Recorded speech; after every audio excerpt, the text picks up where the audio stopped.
Hocus Pocus by Sarah Wilson. Illustrated by Amy Wummer.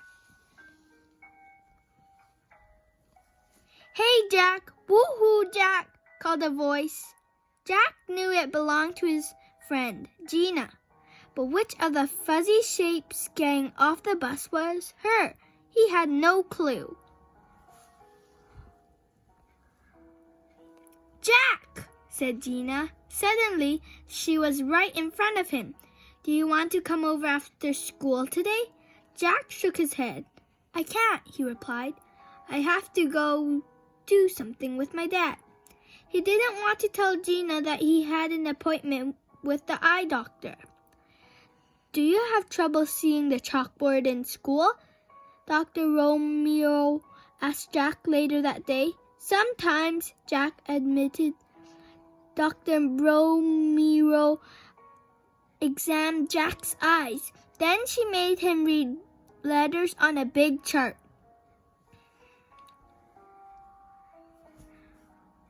"Well, Jack, you're nearsighted," Dr. Romeo said.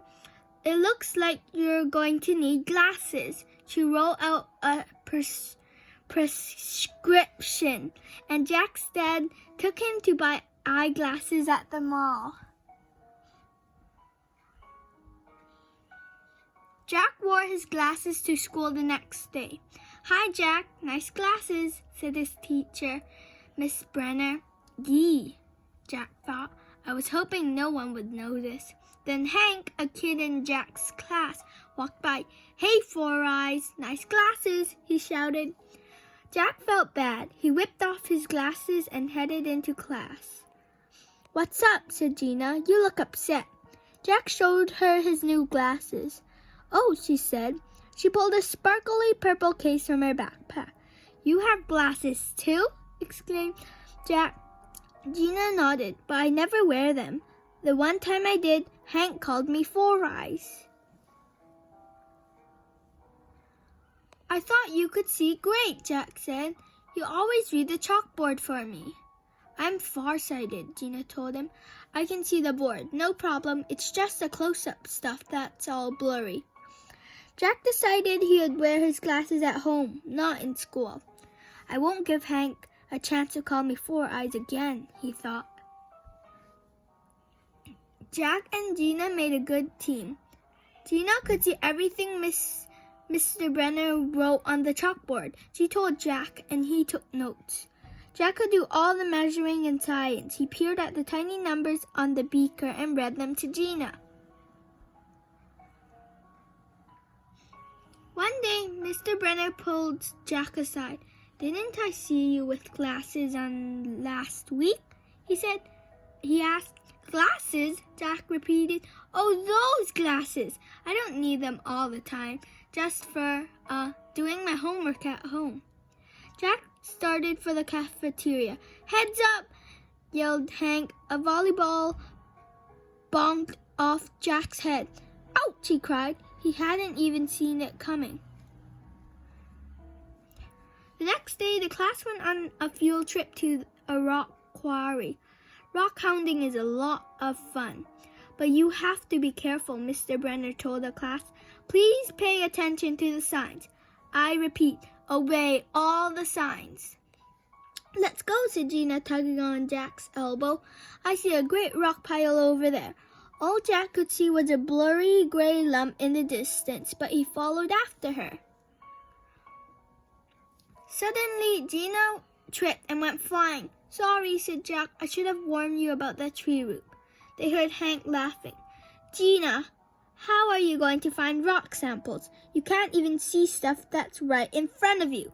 Gina ignored Hank. "Come on, Jack," she said. "We're going to find samples that he can only dream of." "Wait," said Jack. "This rock's pretty cool." "It's not bad," said Gina, "but..." Just then they heard Hank yell, "Mr. Brenner, look what I found!" Gina sprang up and skid off her backpack. "You keep looking here, Jack. I still want to check over there." She hurried away.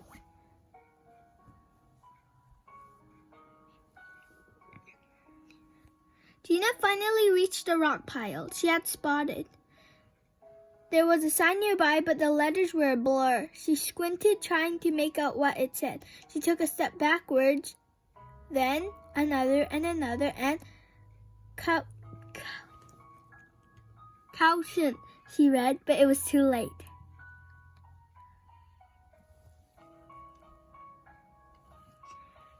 Jack! Gina shouted. Help! Jack raced towards the sound of Gina's voice. He found her standing in the hole. I can't climb out, groaned Gina. I tried, but the sides kept crumbling. Whoa, Jack said, peering into the hole. There are some great rock samples there. So what, said Gina. I'm going to get in big trouble for not obeying the sign, the one I was trying to read when I fell in here. Just then they heard Mr. Brenner call to the class. It's time to go. Now what do we do? Asked Jack in a panic. I have a rope in my backpack, said Gina. Go get it and pull me out of here. Hurry. Jack looked all over for Gina's backpack, but everything was a blur. He knew what he had to do. He took out his glasses and put them on. Right away, everything came into focus. There it was, Gina's backpack. Working fast, Jack tossed one end of the jump rope to Gina. He tugged and tugged. Finally, Gina scrambled out of the hole. You're heavier than you look, Jack said. I filled my pockets with rock samples while I was waiting for you, Gina told him. Gina and Jack caught up with the rest of the class. Jack hoped Mr. Brenner wouldn't notice how out of breath they both were. Great samples, Mr. Brenner said. Those are the best I've seen all day. That night, Jack thought about what had happened at the quarry. They could have gotten into trouble or hurt, or both.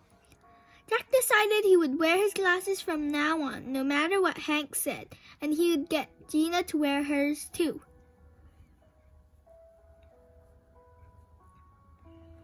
Jack passed Hank in the hall next day. Nice glasses, said Hank. Well, I like them, said Jack. They're great for finding things, like the best rock samples. I really mean it, said Hank. Nice glasses. He gave a weak little smile. Jack couldn't believe his eyes. Hank's teeth were covered with shiny new braces. Oh, I get it, said Jack. You're afraid I'm going to make fun of you. Hank's face turned red. Well, I won't call you Metal Mouth, promised Jack. As long as you don't call me or anybody else Four Eyes. Deal, said Hank. Jack spotted Gina down the hall. It was so great to be able to see things. Hey, Gina, he called, hurrying to catch up with her. You know, I really think you should start wearing... Gina turned around. My glasses? She said. Jack grinned. Exactly, he told her.